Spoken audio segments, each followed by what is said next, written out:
کہ وہ کیسے سچی توبہ کرنے والے لوگ تھے۔ حدیث پاک میں آتا ہے نبی علیہ السلام کی خدمت میں ایک عورت آئی، عرض کیا اے اللہ کے حبیب صلی اللہ علیہ وسلم مجھ سے بڑا گناہ ہو گیا۔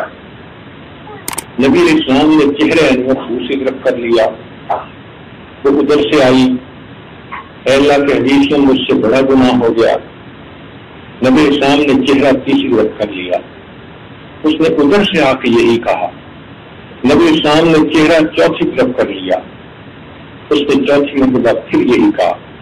جب 4 مرتبہ اس نے اقرار کر لیا اے اللہ کے حبیب صلی اللہ علیہ وسلم مجھ سے زنا سرزد ہو گیا، آپ مجھے پاک کر دیجیے۔ نبی اسلام نے فرمایا کہ ہو سکتا ہے تجھے وہم ہو گیا ہو۔ اس نے کہا اے اللہ کے حبیب صلی اللہ علیہ وسلم وہم کی بات نہیں، میں پریگننٹ ہوں اور میں آپ کے پاس آئی ہوں کہ مجھے پاک کر دیجیے۔ نبی علیہ السلام نے فرمایا کہ اچھا تم جاؤ اور جب تمہارے ہاں بچے کی ولادت ہو جائے تو اس وقت تم میرے پاس واپس آنا۔ وہ صحابیہ واپس چلی جاتی ہے۔ اب ذرا غور کیجیے کہ 9 مہینے کا وقت تھا، اگر وہ چاہتی تو اپنی بات سے پھر بھی سکتی تھی، اگر وہ چاہتی تو کسی دوسرے شہر میں ہجرت کر جاتی، اگر وہ چاہتی تو کوئی اور بہانہ کر لیتی، مگر نہیں، اس کے دل میں ایک آگ لگی ہوئی تھی۔ اس کو یہ احساس ہو گیا تھا کہ جو گناہ میں نے کیا وہ بہت بڑا، اور اب میں اللہ کے سامنے قیامت کے روز شرمندہ نہیں ہونا چاہتی۔ اس کو یہ پتہ چل گیا تھا کہ اللہ تعالیٰ زناکار سے ناراض ہوتے ہیں، اور زناکار آدمی جب تک سچی توبہ نہ کرے وہ پاک نہیں ہوتا۔ تو وہ ڈرتی تھی کہ ایسا نہ ہو کہ قیامت کے دن میں اللہ کے سامنے ناپاک حالت میں پیش کی جاؤں، اور یہ بھی جانتی تھی کہ قیامت کے دن جب زناکار عورت اللہ کے سامنے پیش ہوگی تو حدیث پاک کا مفہوم کہ اللہ تعالیٰ اپنے چہرے انور کو ہٹا لیں گے، اس کی طرف نہیں دیکھیں گے۔ یہ کتنی بڑی سزا ہوگی کہ قیامت کے دن اللہ تعالیٰ اس لیے اس کی طرف نہ دیکھے کہ تم تو اپنا چہرہ غیر محرم کو دکھاتی تھی۔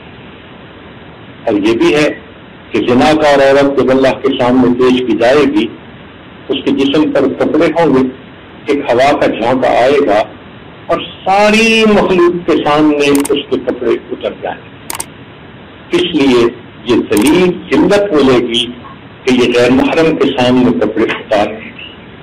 پھر ایک اور بات حدیث پاک میں فرمائی گئی کہ اس عورت کو جہنم کے اندر جب پھینکا جائے گا تو جس طرح آپ نے ہوٹلوں پر دیکھا کہ چکن پیس ہوتے ہیں اور وہ روسٹ ہو رہے ہوتے ہیں آگ کے اندر، لٹکے ہوئے ہوتے ہیں کسی تار کے اندر، اس طرح جہنم کے اندر اس عورت کو پستانوں کے ذریعے لٹکایا جائے گا۔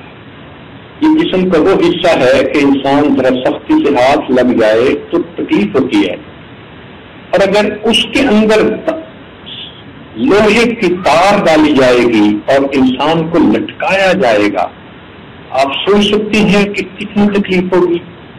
اور جس طرح مرغا آگ کے اندر جل رہا ہوتا ہے، یہ عورت جہنم کی آگ میں اس طرح جل رہی ہوگی۔ پھر اس کے منہ میں پیپ آ رہی ہوگی جو یہ پی رہی ہوگی۔ پھر اس کو ایک اور بھی سزا دی جائے گی۔ حدیث پاک میں آتا ہے ایک غار ہوگی جو بچھوؤں کی ہوگی، اس عورت کو اس کے اندر دھکا دے کر اس کے منہ پہ چٹان رکھ دی جائے گی، اور اس میں لاکھوں بچھو ہوں گے، اور وہ لاکھوں بچھو اس کے جسم پر اس طرح چڑھیں گے جس طرح شہد کے چھتے پر شہد کی مکھیاں ہوتی ہیں۔ اتنے لاکھوں بچھو ایک وقت میں اس کو ڈسیں گے، اس کے جسم کے ہر سیل کے اندر زہر جائے گی، اور اسے اتنی تکلیف ہوگی۔ یہ سزا کیوں ملے گی کہ تم نے ایسا گناہ کیا تھا جس کی وجہ سے تیرے جسم کے انگ انگ نے مزے پائے تھے، اب انگ انگ کے اندر اس زہر کا اثر جائے گا، ایک شہد کی مکھی کاٹ لے تو اس کی تکلیف ہم سے برداشت نہیں ہوتی، جب یہ بچھو کاٹیں گے اور لاکھوں کی تعداد میں ایک وقت میں کاٹیں گے، پاؤں سے لے کے سر تک ہر جگہ پر ڈنک لگیں گے، سوچے کتنی تکلیف ہوگی۔ اب تو گھبرا کہ یہ کہتے ہیں کہ مر جائیں گے، مر کے بھی چین نہ پایا تو کدھر جائیں گے۔ وہ صحابیہ جانتی تھی کہ وہ سب تکلیفیں مجھے جہنم میں دی جائے گی، اس لیے مجھے اس دنیا میں پاک ہونا ہے۔ اس کو پتا تھا جب میں گناہ کا اقرار کروں گی مجھے رجم کیا جائے گا، مردوں کے مجمع کے اندر مجھے زمین میں گڑا کھود کے آدھا زمین کے اندر دھسا دیا جائے گا، اور اوپر کا ہاتھ جو ہے اس کو پتھر مارے جائیں گے، کوئی پتھر میرے سر پہ لگے گا، کوئی منہ پہ لگے گا، کوئی آنکھ پہ، کوئی کان پہ، جسم سے خون نکلے گا، قبیلے کی ذلت ہوگی، ماں باپ کی ذلت ہوگی، اور مجھے اتنی دردناک موت دی جائے گی۔ مگر وہ جانتی تھی کہ یہ دنیا کی ذلت بھی چھوٹی ہے، یہ دنیا کی تکلیف بھی چھوٹی ہے، قیامت کے دن ساری مخلوق کے سامنے بے پردہ ہونا زیادہ برا ہے، اللہ تعالیٰ کا ناراض ہو جانا زیادہ بڑا گناہ سزا ہے۔ لہذا وہ کہنے لگی، اے اللہ کے حبیب صلی اللہ علیہ وسلم مجھے پاک کر دیجئے۔ نبی اسلام نے فرمایا جاؤ جب بچے کی ولادت ہو جائے پھر آنا۔ واپس چلی جاتی ہے، اس کو راتوں کو نیند نہیں آتی تھی، سکون نہیں تھا، وہ سوچتی تھی اگر اسی حال میں مر گئی تو میں اللہ کو کیا منہ دکھاؤں گی۔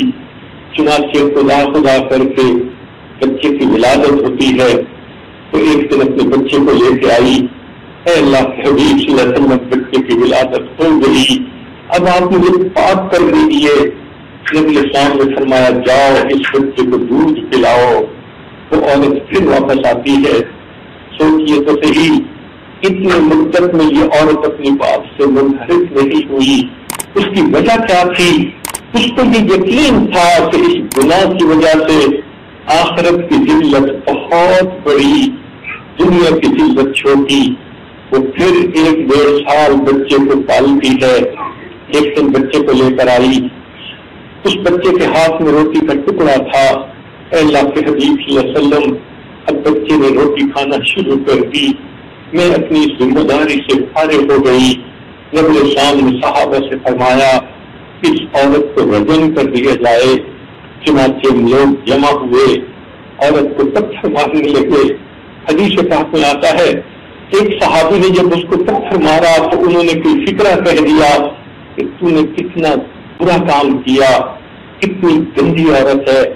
جب اس نے یہ کہا تو نبی اسلام نے صحابی کو منع کر کے یہ کہا، میرے صحابی اس عورت کو یہ بات مت کرو، لقد تابت توبۃ، اس عورت نے ایسی توبہ سچی کی ہے، لو قسمت بین 70 من اہل المدینہ وسعتہم، اس کی توبہ کے ثواب کو مدینہ کے 70 گنہگاروں میں تقسیم کر دیا جاتا، 70 گنہگاروں کی بھی مغفرت ہو جاتی۔